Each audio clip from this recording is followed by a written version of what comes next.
Assalamualaikum warahmatullahi wabarakatuh. Perkenalkan, saya Rismayanti dengan NIM 23210015 dari Program Studi Pendidikan Bahasa dan Sastra Indonesia.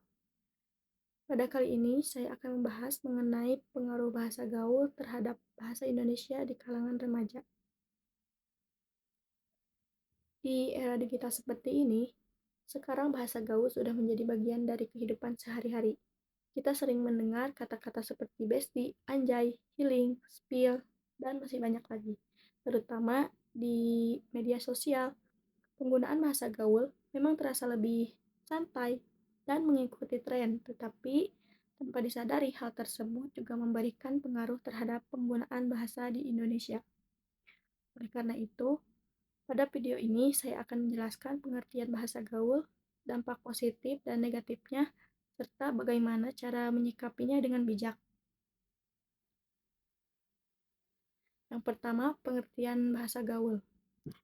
Bahasa gaul merupakan bahasa tidak resmi yang biasa digunakan dalam komunikasi sehari-hari, terutama di kalangan remaja.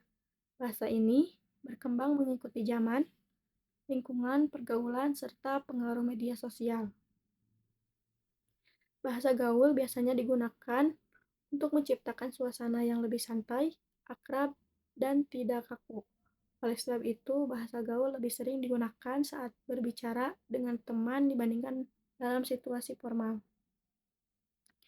Saat ini, perkembangan bahasa gaul semakin cepat karena adanya TikTok, Instagram, Twitter, dan berbagai platform media sosial lainnya. Yang kedua, dampak positif bahasa gaul. Bahasa gaul memiliki beberapa dampak positif, di antaranya yaitu: pertama, membuat komunikasi menjadi lebih santai dan akrab. Penggunaan bahasa gaul dapat menciptakan hubungan yang lebih dekat antara remaja sehingga komunikasi terasa lebih nyaman. Yang kedua, meningkatkan kreativitas dalam berbahasa. Remaja sering menciptakan istilah-istilah baru yang unik dan menarik, sehingga bahasa terus berkembang mengikuti zaman. Ketiga, menjadi bagian dari identitas sosial remaja, bahasa gaul sering digunakan untuk menunjukkan pendekatan dalam suatu kelompok atau lingkungan pertemanan.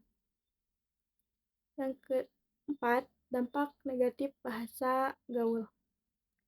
Selain memiliki dampak positif, bahasa gaul juga memiliki dampak negatif terhadap bahasa Indonesia, yaitu: pertama, berkurangnya penggunaan bahasa baku.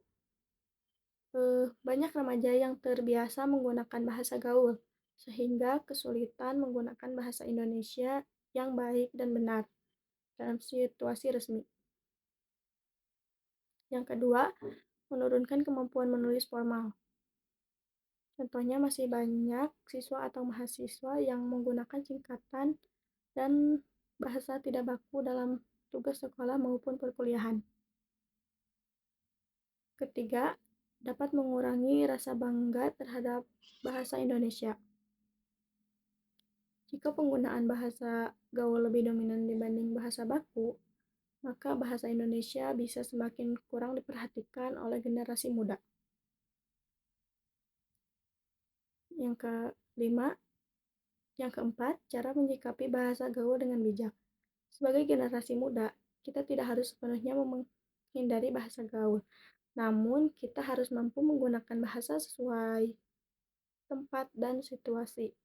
Bahasa gaul boleh digunakan saat berbicara santai dengan teman, tetapi dalam kegiatan formal seperti presentasi, tugas kuliah, atau lingkungan akademik, kita tetap harus menggunakan bahasa Indonesia yang baik dan benar.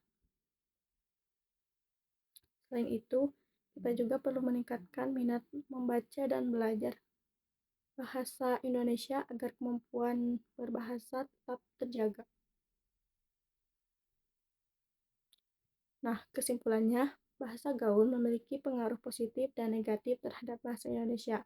Bahasa gaul dapat membuat komunikasi menjadi lebih santai dan kreatif, tetapi jika digunakan secara berlebihan, juga dapat mengurangi penggunaan bahasa baku. Oleh karena itu, kita harus bijak dalam menggunakan bahasa sesuai situasi dan tetap menjaga kelestarian bahasa Indonesia sebagai bahasa persatuan. Sekian pemaparan dari saya. Terima kasih atas perhatiannya. Assalamualaikum warahmatullahi wabarakatuh.